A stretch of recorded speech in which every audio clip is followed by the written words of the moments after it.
On le dit, provocateur, imprécateur, cynique, sulfureux, on le surnomme le maître de l'ombre, le salaud lumineux, l'avocat de la terreur ou encore l'avocat du diable.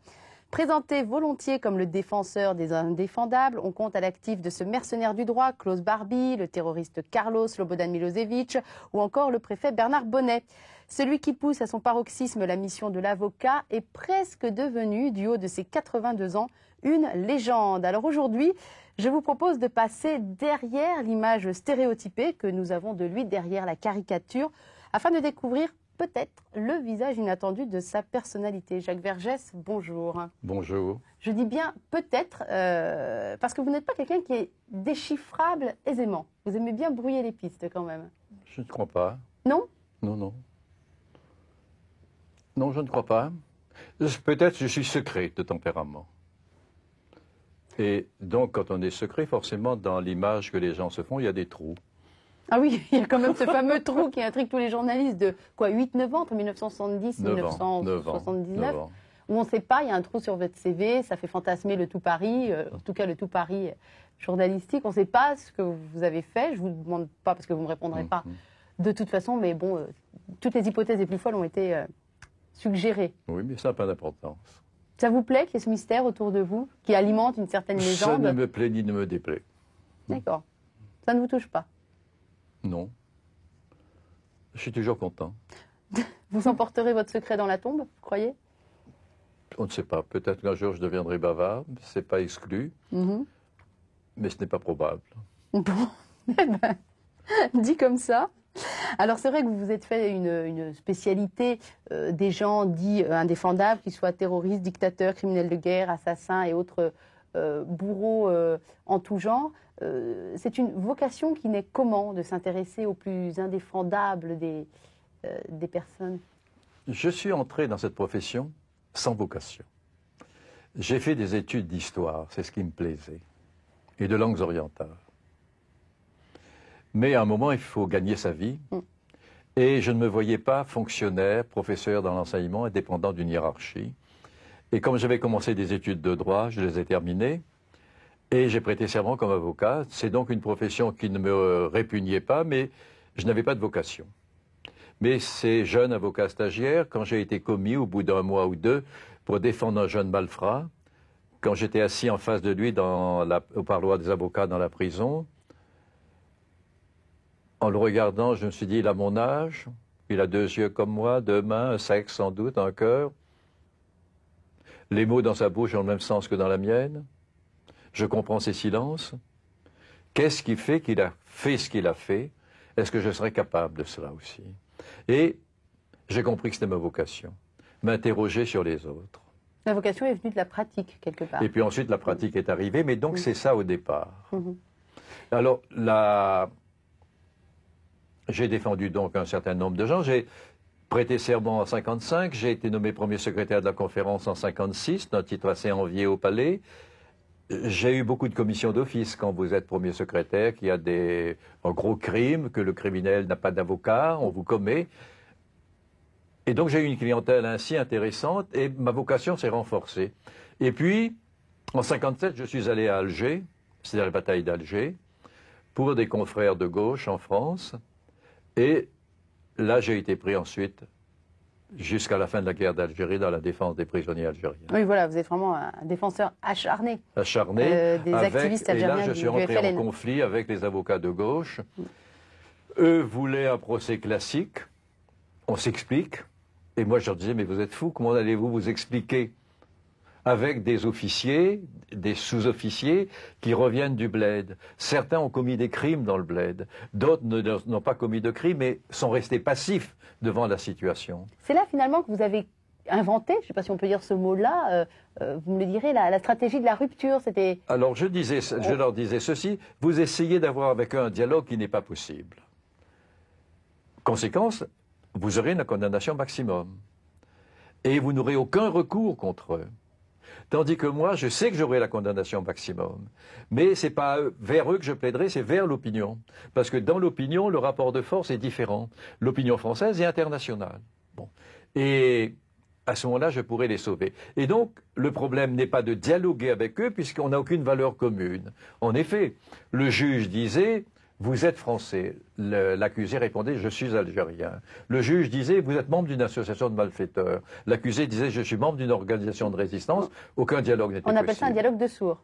Un dialogue de sourds. Et à ce moment-là, le dialogue n'est pas possible. C'est devant l'opinion qu'il faut se présenter. Et c'est ce que j'ai appelé à ce moment-là le procès de rupture. On est en rupture complète avec les valeurs du tribunal. Et sans doute ai-je conceptualisé cette notion, mais ensuite, en relisant des procès ou des œuvres littéraires, je me rends compte que c'est une attitude qui est normale. Par exemple, dans la tragédie de Sophocle, Antigone, nous avons un procès de rupture. En effet, dès le départ, il y a un débat de procédure. C'est curieusement, dans cette tragédie, quelle est la loi applicable? Créon dit, j'interdis qu'on lui rende des honneurs à Polynice. J'ordonne que sa charogne soit livrée aux chiens et aux vautours. Puisqu'il est mort, il faut quand même préciser. Il est mort. Et Antigone répond, il ne t'appartient pas. Parce qu'elle, elle voudrait l'enterrer décemment. De me séparer des miens, je rendrai les honneurs à Polynice. Et si c'est dans un crime, je serai sainte dans mon crime. Donc nous avons là la rupture. Et je parlais de l'appel à l'opinion, et c'est curieux. Antigone sait que Créon va la condamner. Il n'y a pas d'opinion à Athènes, il n'y a pas de journaux, de médias, mais il y a un cœur. Elle s'adresse au cœur. Voyez comment on traite une princesse de Thèbes. Vous parliez de votre goût pour l'histoire. Est-ce que de défendre des grands personnages, aussi criminels soient-ils, mais en tout cas ayant fait l'histoire de leur pays, chacun où ils étaient, c'est une manière d'entrer en contact avec l'histoire et aussi de l'influencer quelque part, enfin d'y prendre place? Quand on a une certaine notoriété, je le dis sans immodestie ni modestie, parce que c'est un fait sociologique qui ne veut rien dire. On peut être très connu et être un imbécile, ou être très connu et être un génie. Donc, quand on a une certaine notoriété, on reçoit beaucoup de demandes. Et donc, on peut choisir. Et un des critères de mon choix, c'est choisir une affaire qui nous éclaire sur le fonctionnement de notre société. L'affaire Barbie que vous avez évoquée, ce dont vous avez évoqué, c'est comment ça se passait du temps de l'occupation. Parce que j'ai été soldat dans les forces françaises libres, de 17 à 20 ans, mais je n'habitais pas la France. Donc, comment ça se passait? Et deuxièmement, dans la résistance, quels étaient les conflits internes? C'est passionnant. Ou bien, je me suis occupé ces derniers temps, depuis une dizaine d'années, de beaucoup de problèmes financiers. Les emplois fictifs au RPR, les lycées de l'Île-de-France.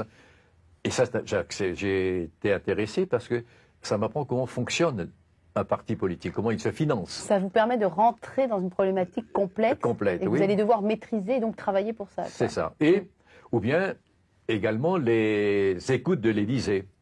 Comment le président d'une république démocratique peut arriver à ce degré où des actrices sont mises sur écoute sous prétexte qu'elles peuvent attenter à l'ordre public, où des écrivains connus, des auteurs de best-sellers, sont mis sur écoute pour trafic d'armes qu'ils n'ont jamais trafiqué. Mais c'est un prétexte pour écouter tout le monde. C'est quoi un bon avocat, Jacques Vergès? Un bon avocat, c'est celui qui répond à la demande de son client.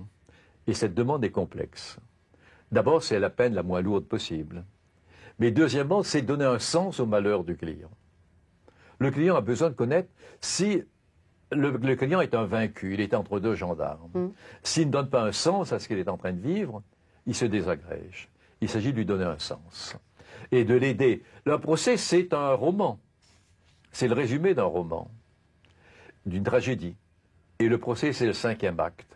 Et dans ce 5e acte, nous sommes co-auteurs aussi avec notre client.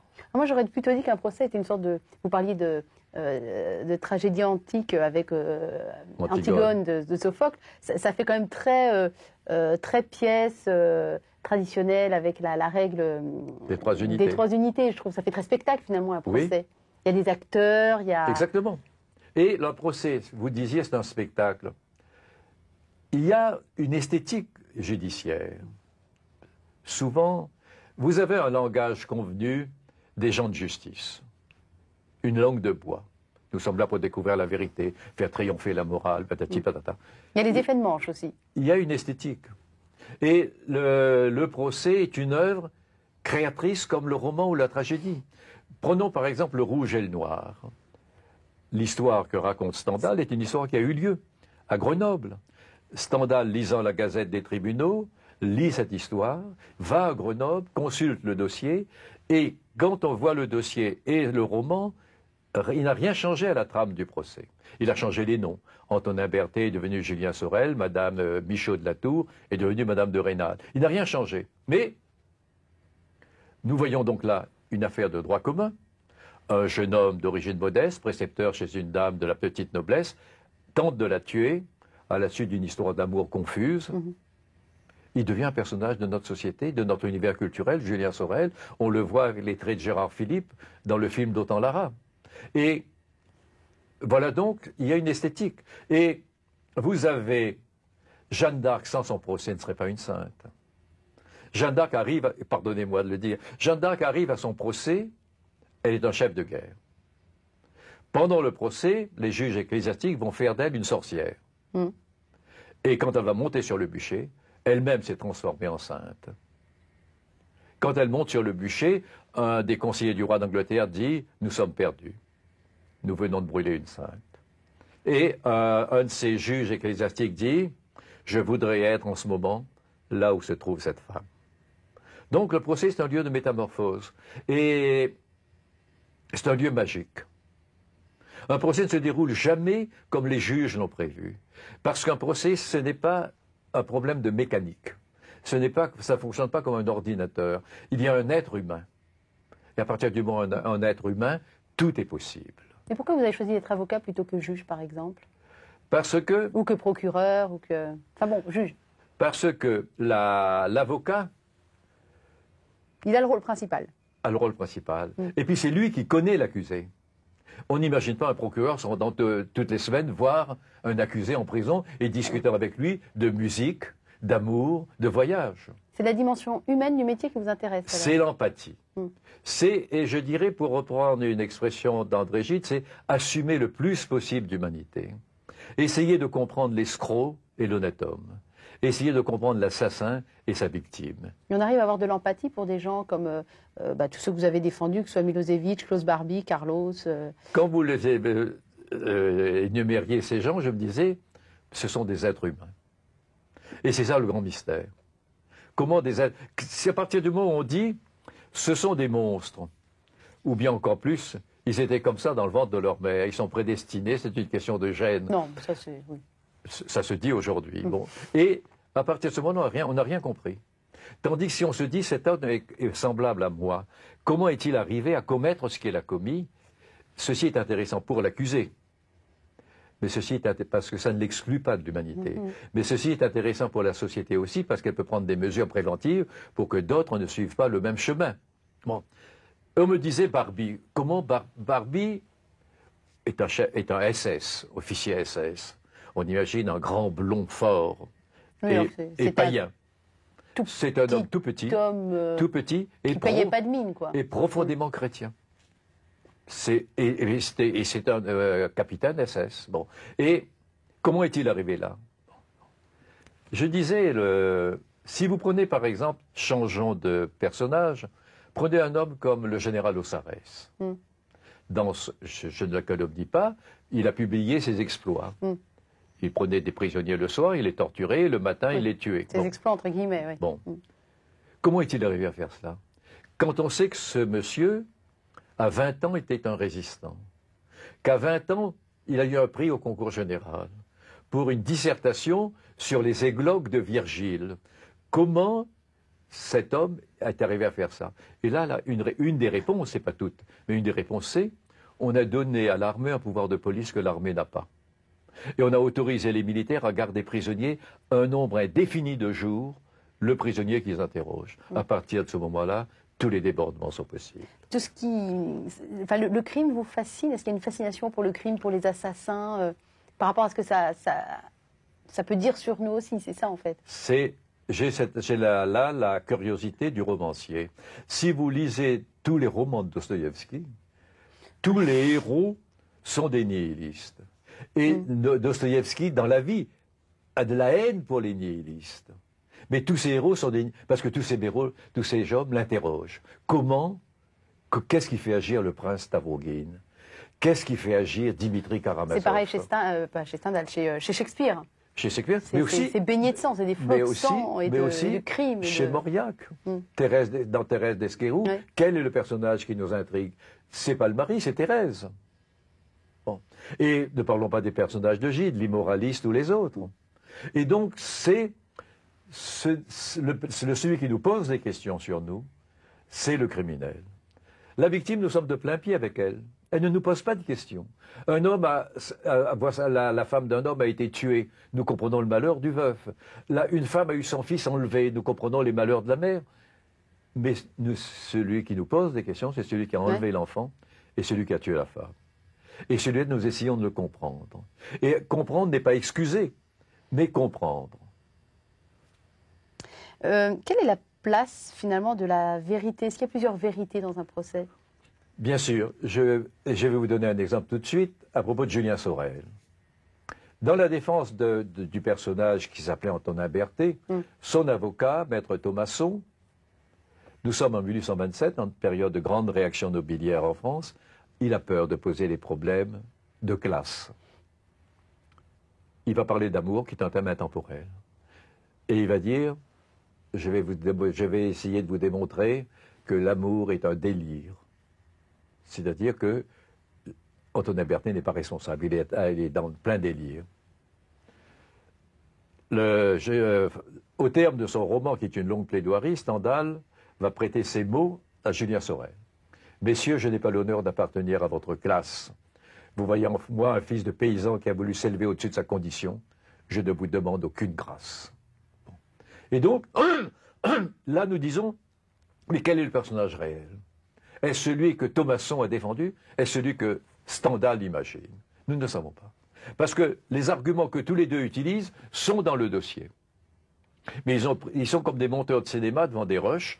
Ils ont pris les éléments du dossier, ils les ont combinés et raconté une histoire. Et les deux histoires sont différentes. Et là, l'image que nous avons du criminel est une image tremblée, comme une photo tremblée. Avant d'être avocat, j'avais lu les souvenirs de la cour d'assises d'André Gide. Que vous avez amené pour nous d'ailleurs. Oui. On va pouvoir en lire quelques pages. Et ça m'avait fasciné parce qu'André Gide avait été juré. Oui, il avait demandé, il a attendu un petit moment avant de l'être. C'était une époque où les jurés pouvaient raconter leur expérience. Aujourd'hui, c'est interdit. Et on le conçoit pourquoi? On le conçoit pourquoi? Parce que c'est dangereux. De raconter son expérience de juré? De raconter ce qui s'est passé parce que Gide arrive à dire ceci.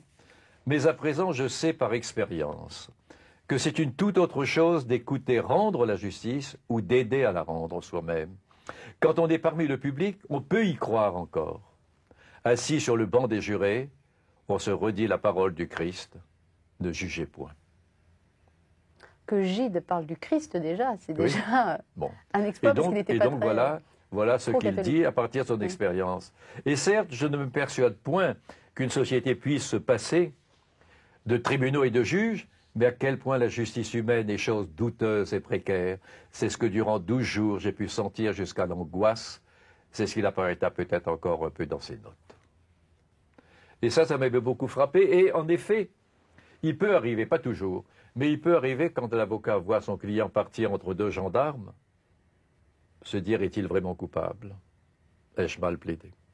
Ou bien au contraire, le voir sortir libre, joyeux, est-il vraiment innocent? Ai-je trop bien plaidé? Vous la posez souvent, cette question? On se pose parfois, oui.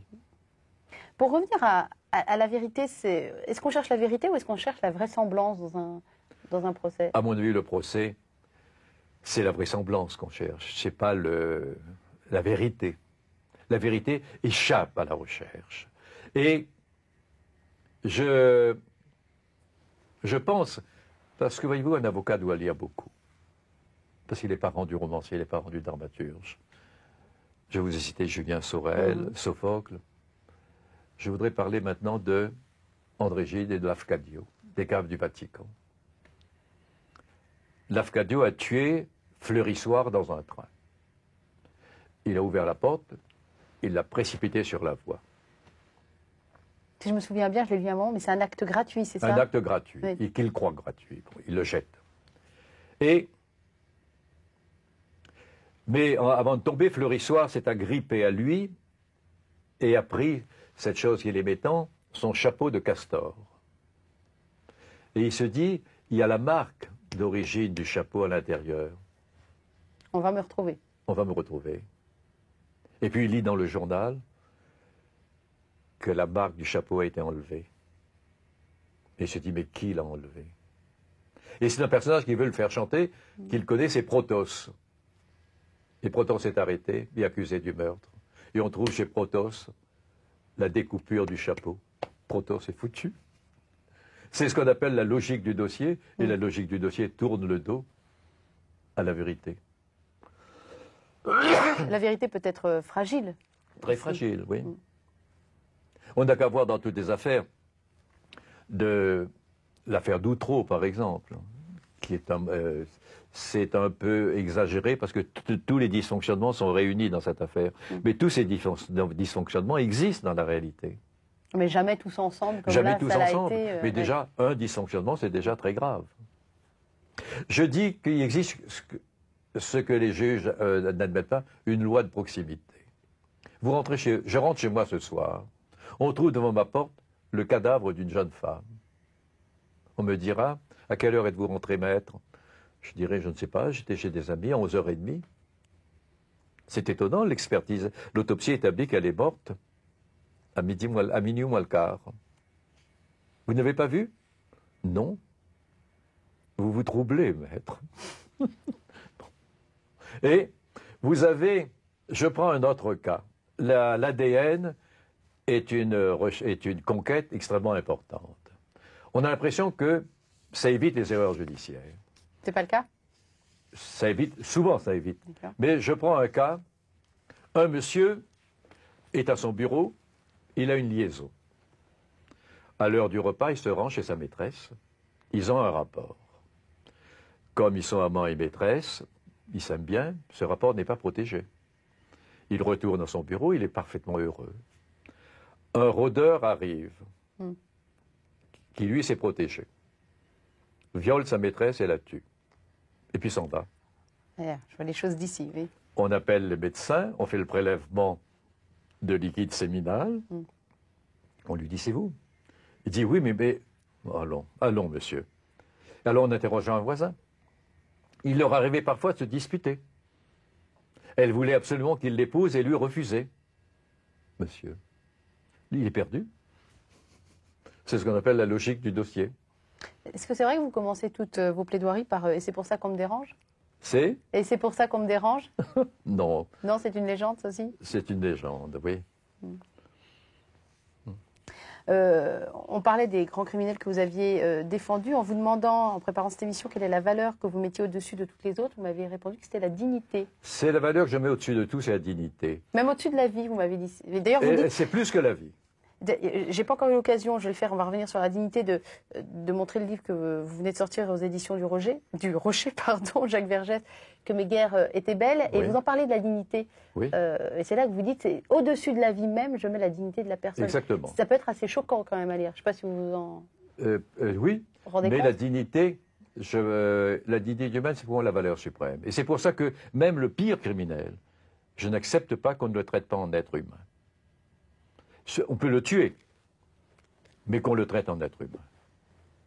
Et c'est pour ça que je dis, remplacer la peine de mort par 30 années incompressibles dans une prison, ça ne me convainc pas d'un progrès. Parce que... La vie est sacrée, La vie est sacrée, mais la dignité est plus sacrée encore. d'après Vergès. Il y a 10 prisonniers de Clairvaux qui ont demandé à être exécutés récemment. Ah bon? On ne peut plus vivre comme on vit. Ah bah peut-être qu'après, c'est à nous de mettre les prisons un peu aux normes aussi. Pardon? Peut-être que si les prisons étaient un peu plus aux normes, Oui, mais et pas dans justement, l'état déplorable. ça ne se produirait pas. Voilà. Mais les prisons sont ignobles. Bon. Et c'est pour cela que, quand vous voyez le maréchal Ney condamné à mort, et il ordonne, c'est lui qui lui obtient l'honneur de commander à son peloton d'exécution. Anjou, feu. Bon. Sa dignité est préservée. Dans l'affaire d'Outreau, cet huissier qui a peur de sortir de sa cellule parce que dans les prisons, les prisonniers ont quartier libre pour violer les criminels sexuels. On l'admet. On ne le proclame pas, mais c'est la règle dans les prisons. Les gardiens laissent faire. C'est affreux, oui. Bon. Il ne sort pas. Il reste dans sa cellule. On lui apporte tous les jours, parce qu'on a une morale quand même.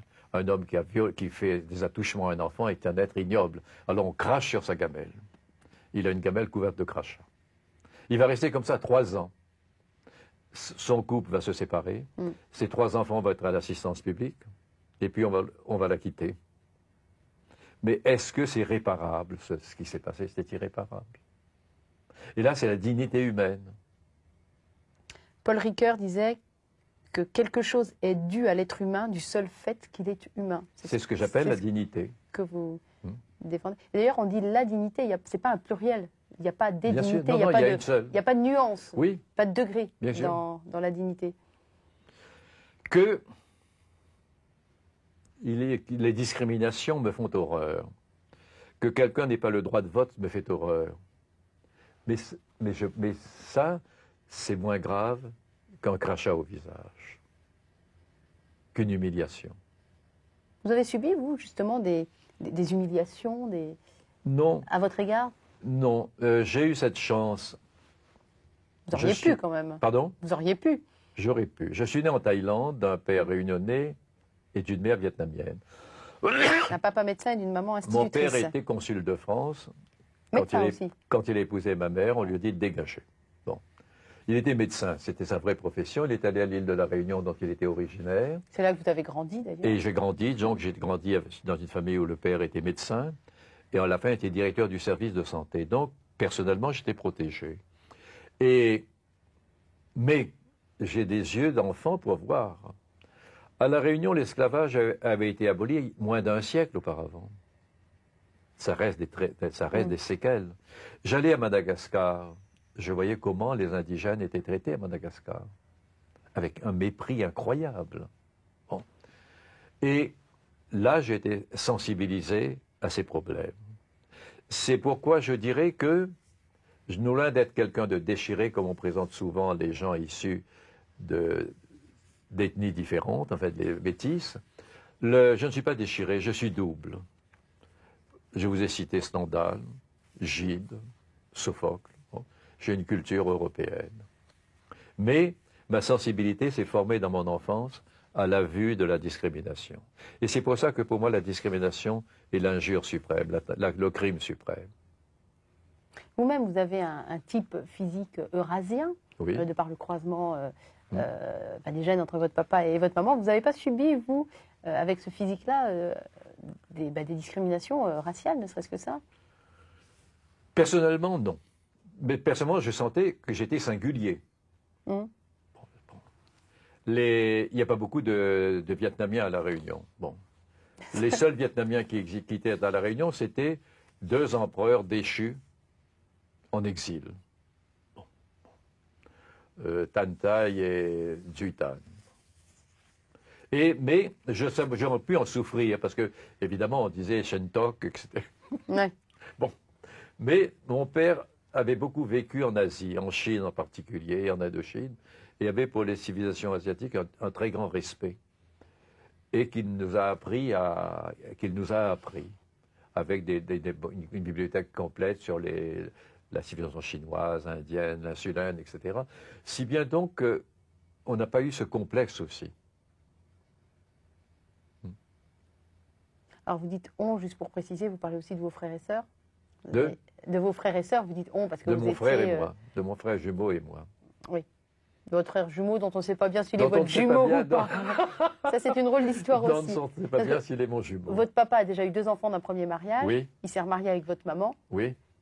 Qui, normalement, a eu 2 garçons. Oui. Voilà, Paul et Jacques. Oui. Mais on n'est pas bien sûr que les 2 garçons soient nés ensemble. Alors, si vous voulez... Ou à une année de différence. C'est complexe. Il y a un psychanalyste de bistrot qui dit que tout s'explique par cela, mon attitude. C'est de la folie. J'ai été élevé jusqu'à maintenant comme étant le jumeau de mon frère. Et nous connaissons comme 2 jumeaux. On s'entend très bien. Et puis, il y a 2 ans ou 3 ans, ma demi-sœur du mariage précédent a confirmé une rumeur, à savoir que je serais né 1 an avant, mon frère. Et ça nous a beaucoup étonnés parce que notre père était un homme très strict. C'était celui qui disait « un homme qui a des dettes est un homme perdu ». Enfin, vous voyez le genre de personnage. Donc vous n'imaginez pas Qui puisse avoir une aventure ou... oublier de déclarer un enfant. Surtout qu'il avait cette obligation en tant que consul. En plus. Et puis je disais à mon frère, j'ai réfléchi, il y a peut-être une autre hypothèse, mais ce n'est qu'une hypothèse. Je serais né donc en 24. La première femme de mon père est morte en 23. Alors, je suis peut-être un enfant adultérin. Et les enfants adultérins sont les vrais enfants de l'amour, c'est ce que c'est mon cas. Mais en plus, ils n'avaient aucun droit à l'époque. Alors peut-être s'est-il dit, je vais attendre 1 an avant de le déclarer, et il ne sera plus adultérin. Voilà une explication que je donne, elle vaut ce qu'elle vaut. Et découvrir à 80 ans qu'on n'est peut-être pas le jumeau de son frère, c'est traumatisant, non? Écoutez, non, ça me fait rire, lui aussi. Ce qui doit être plus traumatisant, c'est de perdre sa maman à l'âge de 3 ans, comme ça a été le cas. À l'âge de 3 ans, oui. J'ai perdu ma mère à l'âge de 3 ans, mais je dois vous dire que je ne m'en suis pas bien rendu compte. Parce qu'à 3 ans, on est tout petit encore. Oui. Et mon père nous a confié à sa vieille tante, qui a joué auprès de nous le rôle de grand-mère gâteau. Bon. Et donc, on ne s'est pas très bien rendu compte. Parce qu'à 3 ans, je conserve des images de ma mère, mais 1 ou 2 images fugaces. Non, je ne peux pas dire que nous en ayons souffert. Vous avez quand même été élevé dans l'amour, alors? Oui. Et puis peut-être dans l'amour et aussi à partir du moment où la vieille grand-tante était un peu la vieille grand-mère gâteau, elle avait une autorité d'affection sur nous, affective, mais pas une très grande autorité. L'autorité, c'était le père. Donc il y a eu une certaine liberté de mouvement, c'est ça que vous voulez nous dire? Et en même temps, une certaine liberté de mouvement et une certaine éducation, je ne dirais pas spartiate, mais assez virile. Bon. Je me rappelle un jour, mon frère et moi, on était rentrés à la maison, et mon père avait remarqué que tous les deux, on s'est livrés à des conciliabules. Il disait, mais qu'est-ce qui arrive? On dit, ben voilà, il y a les 2 frères tels, avec qui on s'est disputé et qui nous attendent à la rentrée de cet après-midi. Ils étaient plus âgés que nous. Et notre père nous dit, et alors qu'est-ce que vous allez faire? Il dit, vous allez retourner à l'école. Ils sont plus forts que vous. Vous allez prendre des cailloux, mettre dans votre musette, dans votre petit sac, et vous allez vous défendre. Mais je ne veux pas vous voir revenir ayant fui. Non. Alors tous les deux, on a rempli notre musette de cailloux, on est parti, et ça s'est bien passé. Pour qui ça s'est bien passé? Pour vous? Pour nous. Et il vous a appris quoi? Et alors, ensuite, quand on s'est engagé, par exemple, nous n'avions pas 17 ans, on est allé voir le petit groupe de Français libres qui avait débarqué, et ils nous ont dit, on ne peut pas vous prendre, vous n'avez pas 18 ans. On peut vous prendre, mais à condition que votre père donne un papier. Bon. Il l'a fait. Alors on est arrivé à la maison le soir, et on lui a dit, voilà, on voudrait partir, on va nous engager, mais, il nous a dit, mais, il faut mon autorisation. On lui a dit oui. Il dit, bien écoutez, je vais réfléchir cette nuit et vous aussi. Et demain matin, nous en parlerons au petit déjeuner. Et le lendemain matin, il nous a dit, vous avez réfléchi, vous tenez encore à partir? On a dit oui. Il dit, voilà l'autorisation. Il vous a enseigné quoi, votre papa? Qu'est-ce que vous retenez de son éducation? Qu'est-ce qu'il nous enseignait? Alors là-dessus, donc voilà, il a eu donc cette attitude un peu spartiate, une éducation un peu spartiate. Et à côté de cela, ses aventures en Indochine l'avaient rendu profondément anticolonialiste. Et il nous a élevés dans cet anticolonialisme, en nous montrant les discriminations. Vous étiez, vous, quel caractère vous aviez enfant? Vous étiez plutôt vif, plutôt calme, plutôt... Enfant? Oui. J'étais plutôt calme. Mais souvent, chez les jumeaux, il y a un caractère dominant, dominé, il y en a plus calme que l'autre. Non, non. Vous étiez le calme? Calme. J'étais au lycée, j'étais le rival de Barre dans nos études, puisque Barre était avec nous de la 6e à la C'est vrai que Raymond terminale. Barre était un camarade Oui. d'études. Oui, oui. Ouais. Et un ami toujours. Oui, oui. Donc plutôt calme. Et vous avez, quand vous pensez à votre enfance, éventuellement une odeur qui remonte dans votre tête. Quelle serait l'odeur de l'enfance? L'odeur. J'ai une odeur de fleurs, de jasmin, de plantes pareilles. Parce qu'on habitait une maison, comme à La Réunion, avec des arbres dans la cour, des fleurs. Et j'ai donc une odeur de fleurs. Plutôt une enfance heureuse alors. Hein? Plutôt une enfance heureuse. J'étais une enfance heureuse, oui. Qu'est-ce que vous diriez au petit Jacques si vous pouviez le croiser dans la rue À qui? Au petit Jacques Vergès de 7 ans, si vous pouviez le croiser? Vous lui Si je diriez me quoi? revoyais petit, qu'est-ce que je me dirais? Ben, je lui dirais, de par mon expérience, cher ami, obéis toujours aux caprices de ton cœur. Ah bon? Oui. N'écoute pas les gens. Notre père, voilà l'éducation qu'on a reçue, nous disait, quand des gens vont vous dire, faites ceci ou faites cela, si ce n'est pas quelqu'un de la famille, vous répondrez non.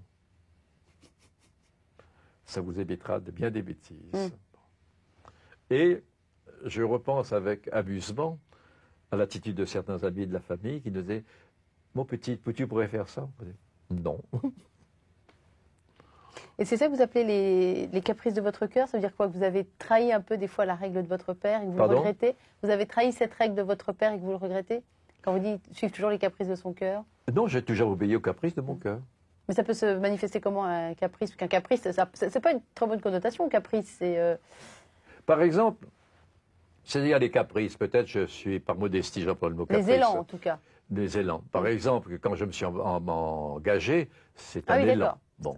Ensuite, j'étais au Parti communiste, de 46 à 57. Oui, c'est un point commun avec Gide, ça d'ailleurs. Hein? Le Parti communiste, c'est un point commun avec André Gide qu'on a cité donc, tout à l'heure. je me rappelle, je raconte ça dans mon livre, un jour, il y a le parti français a accusé un camarade vietnamien d'être un agent infiltré. Parce que le parti était accusé d'avoir... cet étudiant vietnamien qui était un ami avait été arrêté avec sur lui un rapport secret du général Revers, chef d'état-major de l'armée française. Et tous les parlementaires anticommunistes avaient dit il y a une trahison, c'est les communistes qui trahissent et qui donnent à l'ennemi des... Bon. Et le responsable du PC avait dit non, c'est une provocation, c'est un agent infiltré chez nous. Et à l'époque, Annie Kriegel, kremlinologue distingué, qui s'appelait Annie Bess, m'avait dit tu dénonceras ce type dans le petit journal que vous éditez, parce que ça illustre très bien les procès de Prague, de Sofia. J'ai dit oui, mais donne-moi les documents. Il m'a dit, mais un membre du comité central l'a dit. Je dis, je respecte sa parole, mais moi, le journal, il y a des gens qui ne sont pas du parti. Et cette parole ne leur suffit pas. Il m'a dit, tu refuses? J'ai dit, tu peux le prendre comme ça si tu veux, mais donne-moi des éléments, autrement je ne le ferai pas. Et je ne l'ai pas fait.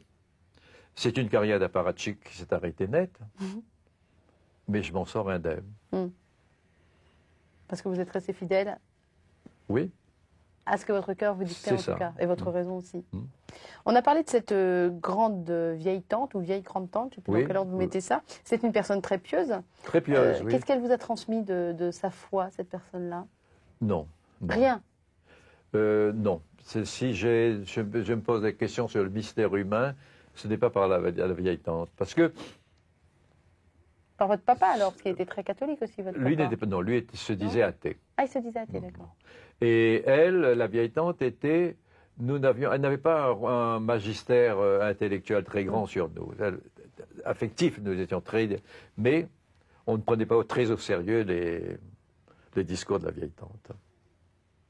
Parce qu'il y avait cette dichotomie, le père et la vieille tante. J'ai bien compris, un drôle de couple. Mais alors, ça veut dire que vous avez été élevé quoi, dans les valeurs de la religion catholique, mais pas dans la foi, finalement? Pas dans la foi. Bon, il est évident que les sociétés occidentales vivent dans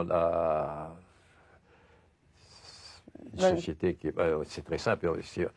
Un type peut-être de ne pas croire en Dieu. En Russie, il est imprégné des valeurs de l'orthodoxie. Et en France, des valeurs du catholicisme. Vous avez fait... Mais en même temps, à La Réunion, il y avait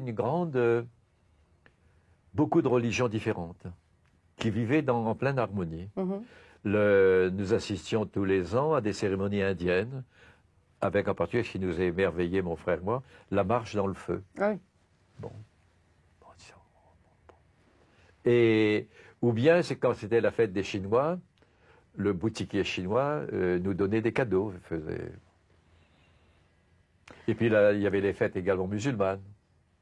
Alors, il y a quelques années, vous avez fait un livre avec le père Alain de la Morandais, Oui, qui s'appelait Avocat du diable, avocat de Dieu. Oui. Alors, sous-entendu, l'avocat du diable, c'est vous, l'avocat de Dieu, c'est lui. oui. À la fin, on ne sait plus bien, c'est ça? Mais en fait, l'avocat du diable, c'est l'avocat de Dieu en même temps, puisque c'est dans la procédure de canonisation celui qui élève les objections. Mhm. Ça a déjà quelques années, mais j'imagine que cette discussion ne vous a pas laissé forcément indemne. Je ne sais pas si c'était la première fois ou pas que vous discutiez avec un prêtre, mais ça a dû remuer des choses en vous, cette discussion, j'imagine. Non, Non non, je n'ai pas été élevé dans l'anticléricalisme primaire. L'autre jour, j'étais dans une émission en face de personnages que je ne nommerai pas, élevé dans cet anticléricalisme primaire, l'antimilitarisme primaire. C'est des notions qui me sont complètement étrangères. Et dans l'armée, j'avais de bons rapports avec les aumôniers. Les aumôniers me regardaient, l'air de dire, c'est une âme qui peut se perdre, essayons de la reconduire dans le bon sens. Pour prouver ce que vous dites. Et je suis très sensible. Quand malheureusement, j'ai des amis qui meurent, et je vais à l'église pour l'enterrement, je suis toujours frappé par la beauté du rituel. Par l'esthétique religieuse. Oui. On parlait de l'esthétique des procès tout Oui, à l'heure. et par la musique, par l'atmosphère de solennité,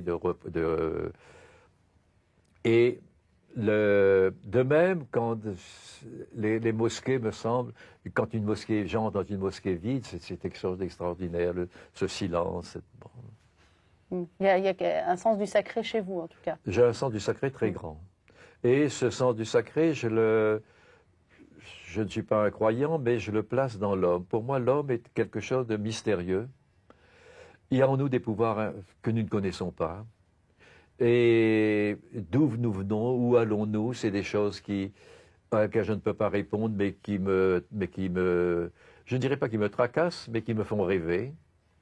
Et bien, ce sens du sacré. J'ai écrit dans ce livre, je crois, le chant d'un pygmée appelant la pluie m'émeut beaucoup plus que la vue d'une trottinette téléguidée sur la planète Mars. Parce que là, c'est quelque chose de mécanique, de rationnel. L'autre, c'est quelque chose de mystérieux. Et vous réfléchissez quand même, alors avec ou sans l'abbé de la Morandais, à la notion de Dieu, si ce n'est à Dieu même. C'est quelque chose qui vous travaille? Ça serait exagéré, complaisant de dire oui.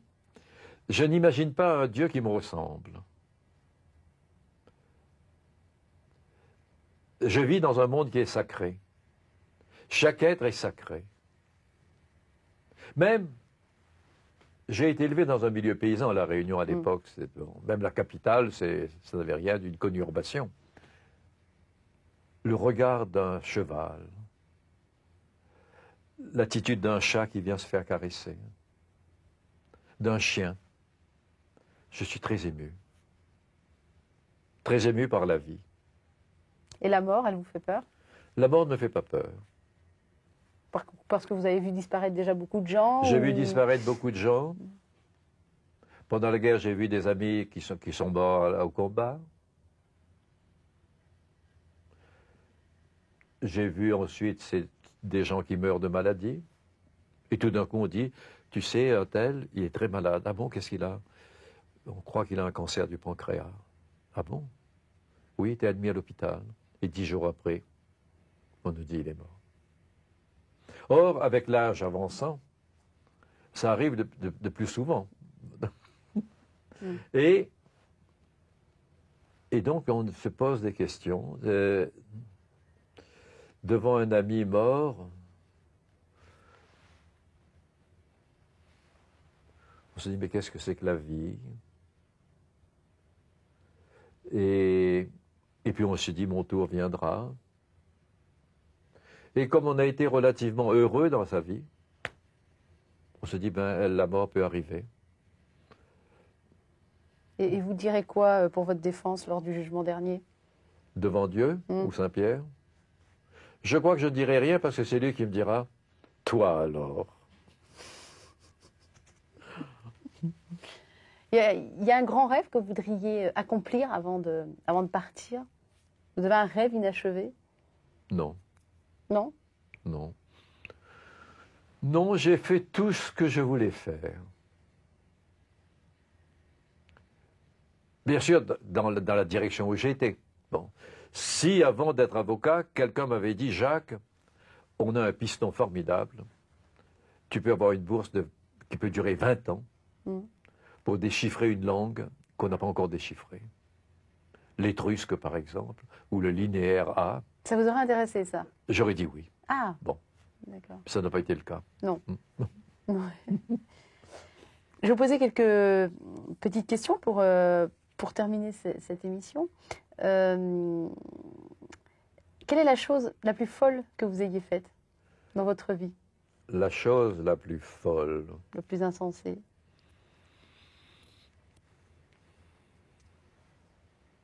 C'est pendant la guerre. On a terminé la guerre à l'île d'Oléron. D'une île à une autre. Vous veniez de l'île de la Réunion, vous avez terminé à l'île d'Oléron. À l'île d'Oléron. Et on a traversé l'île. Et mon ami Bernard Missoff prétend, qui était avec moi dans l'affaire, prétend que nous avions bu trop de Pinot. Et il y avait un blocos, on s'est précipité dessus, en criant « Vive la France ». Heureusement que les gens à l'intérieur du blocos avaient déjà décidé de se rendre. Et ils sont sortis en faisant comme ça. Oui, effectivement. Quelle est la rumeur, vous concernant, à laquelle vous aimeriez tordre le cou? Aucune. Pourtant, il y en a quelques-unes qui courent sur votre... Il y a des rumeurs que c'est sulfureux, patati patata. En général, ça vient de... J'ai cette chance... Quand j'étais au lycée, j'ai fait des études de grec et de latin. En latin, on disait un enfant d'un heureux naturel, Pierre egregia indole, ablatif de qualité, ou Pierre egregia indolis, génitif de qualité. J'ai cet heureux tempérament, quand quelqu'un ne me prend pas au sérieux, de hausser les épaules. Et quand on m'aime, j'aime. Quand on ne m'aime pas, je n'aime pas. Et je me rappelle un jour dans l'armée, l'adjudant m'engueulait. Et puis à un moment, il s'est arrêté, il a dit aux autres, je m'arrête. Il s'en fout. Regardez, il rigole. Ça vous glisse dessus, quoi. Ça me glisse dessus. Et en fait, si c'était unanime, ça m'inquiéterait. Mais ce n'est pas unanime. C'est ce que Barre appelle le microcosme. Un jour, je quittais la cour d'assises d'Aix, le palais de justice d'Aix. Il y a devant le palais de justice une petite placette où 1 ou 2 fois par semaine, il y a une petite foire très sympathique où on vend du miel de montagne, de vieilles fioles, de vieux livres. Et je sortais avec un confrère pour aller déjeuner. Et arrivé au restaurant, il m'a dit, tu vois, que les types te reconnaissent ne m'étonne pas. Mais c'est la manière dont ils te saluent. C'est pas un notable qui salue, c'est un complice. Alors, maître, on continue. Et nous avons la chance de vivre en France où il y a une sympathie naturelle chez les Français pour l'homme qui est seul face à l'establishment et qui l'attaque. C'est D'Artagnan, c'est Mandrin. Bon. Et ça existe. Et pendant le procès Barbie, par exemple, vous étiez seul face à 39 autres avocats. Pardon, j'étais face à 39 confrères, plus le procureur. Mais je recevais plus de lettres à moi tout seul que les 40. Réunis. Et je prenais plaisir à ouvrir mes lettres le matin. C'était des lettres d'approbation, 9 lettres sur 10 étaient d'approbation. C'était la vieille dame catholique qui disait « qu'est-ce qu'on fait du pardon ?» C'était le vieil officier à la retraite qui disait « scrogneux, mais qu'est-ce qu'on lui reproche que nous n'avons pas fait ?» Et puis c'était des jeunes aussi. Je me rappelle une lycéenne de Fénelon, qui se reconnaîtra peut-être si elle vous écoute, qui m'avait écrit « Maître, je ne sais pas qui vous paye, les terroristes ou les nazis, mais je vous adore, parce que depuis ce procès, vous avez foutu la pagaille à la vie. » Il y a quelqu'un que vous refuseriez de défendre? Non. Jacques Fesch, vous l'auriez défendu? Jacques Fesch, oui, Jacques Fesch. Alors là, nous parlons précisément du procès et du rôle de l'avocat. Ce que Julien Sorel, ce que Stendhal a fait, un avocat peut le faire aussi. C'est les magiciens. Ce que Baudet a fait est extraordinaire. Il a fait de ce jeune fils de famille dévoyé, meurtrier d'un flic, il en a fait un saint. C'est extraordinaire. Je vois par exemple Izorni, toute sa vie, il a tenté de dresser la statue du maréchal Pétain. Et peut-être a-t-il réussi en partie. Quand on évoque le procès, qui voit-on? Pétain et Izorni, les deux bras tendus. Ah, on a oublié de montrer ce petit objet. Alors attendez, c'est pas rien. Allez-y, montrez-le, maintenant que vous l'avez en main. Heureusement qu'il a déjà explosé. Il a explosé. Ça évoque un peu l'ordre social. C'est un jour à l'île de la Réunion. Nous plaidions une affaire qui était politique, où étaient mis en cause des communistes réunionnais. Et à la demande des juges, des policiers sont venus disperser le public. Avec ça. Avec ça. Et ça, c'est un Alors j'ai reste ramassé par terre ce reste d'une grenade. lacrymogène. Voilà. Ça vous fait des petits souvenirs comme ça entassés J'ai un petit souvenir comme ça. Qu'est-ce qu'on peut vous souhaiter, Jacques Vergès, pour la suite? Pour la Vous suite, n'avez que 82 ans, il y a encore plein d'années devant vous. c'est d'atteindre les 100 ans. Vous allez en faire quoi de cette période de temps? Pardon? Vous allez en faire quoi de cette période de temps? Vous avez 20 ans là devant vous. Je vais faire ce que je fais, m'occuper de quelques affaires, ou essayer de comprendre les gens, lire, écrire, fumer le cigare, rêver, être avec des amis. Bien, profitez-en. Merci. Merci d'être venu jusqu'à nous. Merci. Merci, maître. Au revoir. Au revoir.